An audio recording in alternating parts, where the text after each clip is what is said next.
আবার vote. Lok Sabha vote মিটতেই রাজ্যের 4 বিধানসভা কেন্দ্রে উপনির্বাচন, তারিখ জানিয়ে দিল কমিশন। লোকসভা ভোট মিটতেই রাজ্যে ফের নির্বাচন, 4টি বিধানসভা কেন্দ্রে উপনির্বাচনের দিনক্ষণ জানিয়ে দিল নির্বাচন কমিশন। উপনির্বাচন হবে রায়গঞ্জ, রানাঘাট দক্ষিণ, মানিকতলা অনেকদিন পরে এবং বাগদায়। প্রিয় দর্শক, আমি শফিকুল ইসলাম এবং আপনারা দেখছেন আরামবাগ টিভি।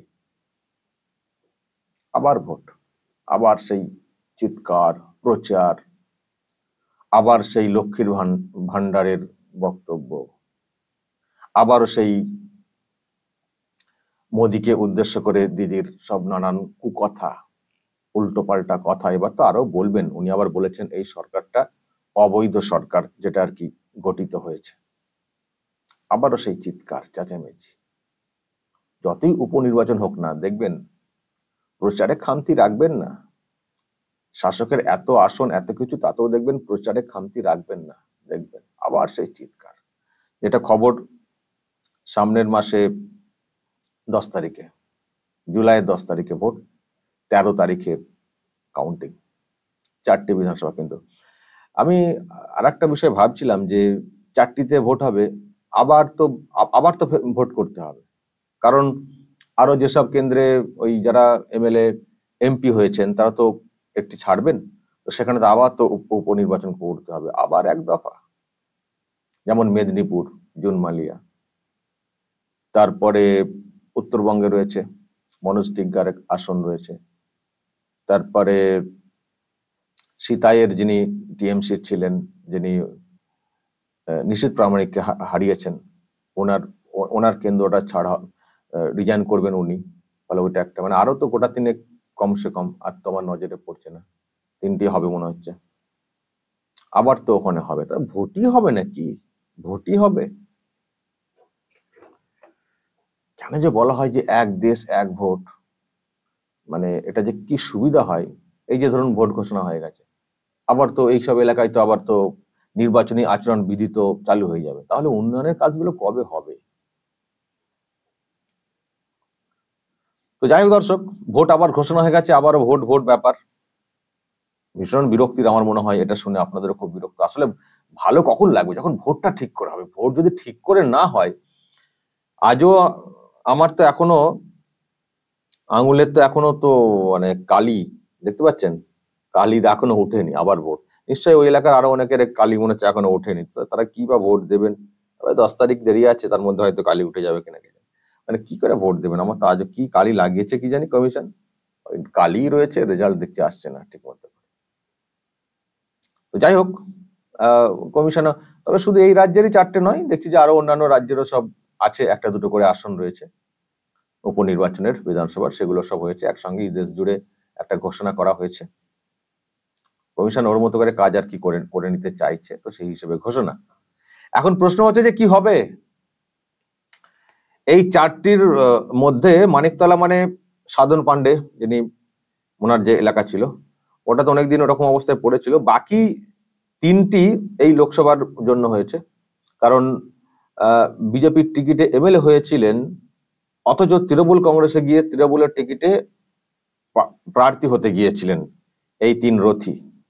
তাদের তো গেছে, আমও গেছে, ছালাও গেছে, মানে পদত্যাগ করতে হয়েছিল এমএলএ পদ থেকে, ফলে এমএলএ আর এখন নেই, আর এমপিও হতে পারেননি, সবই গেছে। কিন্তু ওই আর কি, আবার ওনাদের আসনগুলোতে উপনির্বাচন করতে হচ্ছে। এই 3 জন হচ্ছেন এই ভোটের জন্য, এই লোকসভার ভোটেতে, যেহেতু অন্য দল থেকে গিয়ে করেছেন আর কি, অন্য দল থেকে গিয়ে মানে ওই নামে জয়েন করেছিলেন তৃণমূল কংগ্রেসে, কিন্তু পদত্যাগ করেননি। বিধানসভাতে বিজেপির আসনে বসছিলেন, আর স্পিকার কি দেখতে পেতেন না। স্পিকার বলতেন যে কই, ওনারা তো বিজেপি লাগছে, এখানে তো কই দেখতে পাচ্ছি না। তো সবাই দেখতে পাচ্ছেন যে ওনারা তৃণমূল কংগ্রেসে জয়েন করেছেন, কিন্তু স্পিকার দেখতে পেতেন না। ওনাদেরকে মানে দলত্যাগ বিরোধী আইন প্রয়োগ করে ওনাদেরকে বহিষ্কার করে দেওয়ার কথা, এই দাবি শুভেন্দু অধিকারীরা তুলেছিলেন, কিন্তু স্পিকার তো দেখতেই পাচ্ছিলেন না। সেই তৃণমূল কংগ্রেসের সঙ্গে বৈঠক করতেন, মিটিং মিছিলে যেতেন, আর বিধানসভাতে শুভেন্দুদের পাশে বসে শুভেন্দুদেরকে ডিস্টার্ব করতেন বিজেপির আসনে বসে। আসলে ওদেরকে দিয়ে ডিস্টার্ব করা হতো আর কি, টিএমসি করতো, লেলিয়ে দিত। তো যাই হোক, ভাগ্যের ফল, খুব পাকামো হয়েছে, অনেক কিছু হয়েছে, অনেক স্বপ্নও দেখেছিলেন এমপি হব। তো এমপি হতে গিয়ে যেহেতু অন্য দল থেকে এসে হয়েছেন, সুতরাং পদত্যাগটা করতেই হবে আগে, নমিনেশনের আগে। যদি সেম দল হতো করতে হতো না। যেমন মনোজ টিগ্গা, সেম দল, উনি এমপি ভোটে দাঁড়ালেও উনি কিন্তু নমিনেশনের আগে পদত্যাগ করেনি। এখন তাকে করতে হবে, যেহেতু এমএলএ এমপি একসঙ্গে হওয়া যায় না, একটা পদত্যাগ করতে হবে। জুট মালিয়া তৃণমূল কংগ্রেসের, ওনারও তো হয়ে গেছে জুট মালিয়া, তো ওনাকে একটা ছাড়তে হবে, কিন্তু এখন ছাড়তে হবে ওনাকেও, কিন্তু ভোটের সময় ছাড়তে হয়, নমিনেশনে ছাড়তে হয়, কারণ সেম দল, মানে আগেও তৃণমূল কংগ্রেস ছিলেন এবং তৃণমূল কংগ্রেসের টিকিটেই উনি লোকসভা ভোটে প্রার্থী হয়েছিল, ফলে ওনাকে কিন্তু পদত্যাগ তখন করতে হয়নি, পরে করতে হয়। তাপস রায় জয়েন করার আগেই উনি দল ত্যাগ করে, মানে পদত্যাগ করে দিয়েছিলেন এমএলএ পদ থেকে। এবং এটা যেটা সুবিধা হয়েছিল, আর এনাদের এটা কেমন সমস্যা হলো দেখুন দর্শক, তাপস রায় আগেই পদত্যাগ করে দিয়েছিলেন, পদত্যাগ করে দিয়ে উনি বিজেপিতে জয়েন করলেন, তারপর উনি প্রার্থী হয়েছেন। তাপস রায় যেহেতু কিছুদিন আগে করে ফেললেন পদত্যাগটা, ফলে লোকসভার ভোটের সঙ্গে ওই ভোটটা হয়ে গেল, বড়নগরের ভোটটা। আর এই তিনজন জানেন পদত্যাগ করতে হবে, তা সত্ত্বেও ওনারা আগে থেকে পদত্যাগ করলেন না, ফলে আবার আলাদা করে ভোট করতে হচ্ছে। নাহলে যদি ওই তাপস রায় যে সময় পদত্যাগ করলেন, আসলে কমিশনের কাছেও তো খাতায় কলমে তো যেতে হবে, ওনারা দল চেঞ্জ করেছেন, যদি না ওনারা বলেন তো কমিশন কি করে বুঝবে? তো কমিশন কখন জানতে পারছে? যখন নমিনেশন ফাইল হচ্ছে তখন, তার আগে ওনারা পদত্যাগ করেছেন। তো সেই সময় তারপরই তো সঙ্গে সঙ্গে তার বাই ইলেকশনটা একসঙ্গে তো করানো যাবে না, নমিনেশন হয়েছে কদিন পর ভোট, তো তখন আর কি করে হবে? একটা সময় লাগে, মিনিমাম গ্যাপিং লাগে, তো সেই জন্য তখন আর করাতে পারেনি, এখন করাচ্ছে। যদি তাপস রায়ের মতো আগে করে দিতেন পদত্যাগটা, অথচ তারা তাপস রায়ের থেকে কত আগে তারা জয়েন করেছেন তৃণমূল কংগ্রেসে, কি শয়তানি ভাবুন, সব আর কি গাছের খবর তলার খবর, তো করলেন না। এখন সেই জন্য আলাদা করে বাই ইলেকশন করতে হচ্ছে এইসব কেন্দ্রে, আবার মানুষকে বিরক্ত করা, আবার ওই এলাকার মানুষকে বিরক্ত করা, ওই এলাকার মানুষ যেন জবাবটা দেন ভালো করে, আবার বিরক্ত করা, নাকি হয়তো এরকম করে ভাবনা ছিল, আমি জানি না, যে যদি ওখানে জিততে না পারি আবার আমরা ভোটে আমরাই দাঁড়াবো, কিন্তু আগে পদত্যাগ করে দিলে তাহলে আমরা লোকসভা ভোটে লড়বো, একসঙ্গে তো বিধানসভা লড়া যাবে না, বিধানসভাতে আমাদের টিকিটগুলোতে, আমাদের এলাকাগুলোতে অন্য কেউ লড়ে ফেলবেন, তারা হয়তো জিতে যাবেন, তাহলে আমরা যদি এখানে এমপি ভোটে জিততে না পারি, তাহলে তো আমরা আর কিছুই পাবো না। তার থেকে আমরা এমন একটা কায়দা করব, যদি ওখানে হেরে যাই ফের দাঁড়াবো, ফের এমএলএ হওয়ার চেষ্টা করব, দলের সঙ্গে হয়তো সে আলোচনা হয়েও থাকতে পারে যে দাঁড়াও, না হলে আবার তোমরাই দাঁড়াবে, এমএলএ হয়ে আসবে। কিন্তু এবার জিতে আসতে হবে, আর ওরকম নয় বিজেপি টিকিটে এসে এমএলএ হয়ে বসে বললাম, এবার জিতে আসতে হবে। এখন দেখা যাক, এখন শাসক দলের ভোট তো কি আর বলবো, জেতাটাও একেবারে অসম্ভব কিছু না, কিন্তু এবারের ভোটে যে রেজাল্ট হয়েছে দর্শক, আমি আপনাদেরকে একটু ওই বিধানসভা ভিত্তিক রেজাল্ট দেখাতে যাই, যে 4টি কেন্দ্রে ভোটটা হবে। এই যে রায়গঞ্জ কৃষ্ণ কল্যাণী, উনি কার্তিক পালের কাছে ওখানে হেরেছেন এমপি ভোটে। দেখুন ওখানে কিন্তু উনি পিছিয়ে, নিজের কেন্দ্রেও দেখুন অনেকটা পিছিয়ে, টিএমসি ভোট পেয়েছে ওখানে কত 46,663, সেখানে বিজেপির পেয়েছেন 93,402, যদি আমি খুব ভুল না করি, ভুল হলে দর্শক ঠিক করে দেবেন। মোটামুটি ওখানে বিজেপি এগিয়ে, ফিগারটা যদি এদিক ওদিকে হয়ে থাকে, ওখানে কিন্তু বিজেপি এগিয়ে এবং ভালো ভোটে এগিয়ে, ফলে ওখানে কিন্তু যদি কৃষ্ণ কল্যাণী আবারও প্রার্থী হন, ওনার কিন্তু জেতার কথা না, কিন্তু জিতে গেলেও অবাক হব না। এটাই হচ্ছে বাংলার ভোট। রানাঘাট দক্ষিণ মুকুটমণি অধিকারী, ওখানেও দেখুন কতটা পিছিয়ে, ফিগারটা দেখুন, ওখানেও দেখুন কতটা পিছিয়ে টিএমসি প্রার্থী। ওখানে যদি ওনাকে আবারও প্রার্থী করা হয়, ওখানে কিন্তু ওনার কিন্তু জেতার কথা নয়, কারণ সদ্য ভোট হয়েছে, লোকসভার ভোট, এই 1 মাসের মধ্যে আবার ভোট, মানুষগুলোকে এতটাই পাল্টে যাবেন, যদি ঠিক করে ভোট হয়, ওনারা কিন্তু জেতার কথা নয়, কিন্তু জিতলে অবাক হব না। বাগদা একই হাল, ওখানেও কিন্তু অনেক ভোটে পিছিয়ে তৃণমূল কংগ্রেস প্রার্থী, দেখুন দর্শক ফিগার নিশ্চয়ই দেখতে পাচ্ছেন, অনেক পিছিয়ে তৃণমূল কংগ্রেসের প্রার্থী, এবং ওখানে আইএসএফ 3rd পজিশন। আচ্ছা, পাশে ইন্ডিজোটের গুলো তো দিয়ে দিয়েছি, দেখুন কোথাও কংগ্রেস, কোথাও বাম। তার মানে বাগদাতেও বিশ্বজিৎ দাসের কিন্তু জেতার কথা নয় ঠিকঠাক ভোট হলে, কিন্তু ওই যে জিতলেও অবাক হব না। মানিকতলাতে একমাত্র দেখছি সুদীপ বন্দ্যোপাধ্যায়, তিনি খানিকটা ভোটে, খুব অল্প, কত 3000 নাকি 3000 3,500 এরকম ভোটে এগিয়ে। এ তো একেবারে মানে হাফটে জাপটে নিয়ে নেবে, যখন এগিয়ে আছে আবার হাফটে জাপটে নিয়ে নেবে। তাও এখানে তো প্রচুর তো শুনেছি রিগিং ছাপ্পা ইত্যাদি হয়েছে, হয়ে তো এটা সব জায়গাতেই হয়েছে, তো জানি না ঠিকঠাক ভোট হলে নাকি মানিকতলাতেও মাইনাস হতো, এটা ওনাকে বলছেন। তো দর্শক, তার মানে যা দেখতে পাচ্ছি এই 4টি কেন্দ্রেই তৃণমূল কংগ্রেসের টাফ পজিশন। মানিকতলাটা ধরুন 50-50, কিন্তু একেবারে বিরাট ব্যবধানে জয় সেটা তো বলা যাবে না। কিন্তু প্রশ্ন হচ্ছে যে উপনির্বাচনের রেজাল্ট কি এই রকমই হবে? মানিকতলাটা ছেড়ে দিলাম, এই সামনের প্রথম তিনটে, এতে কি বিজেপি জিততে পারবে? টিএমসি কি এগুলোতে হারবে উপনির্বাচনে? প্রশ্ন, উত্তর আমাদের কিন্তু জানা নেই। যেমন কাউন্টিং এর আগে উত্তর বলতে পারছিলাম না, যতই হাওয়া এক্সিট পোল দেখানো হোক বলা যাবে না।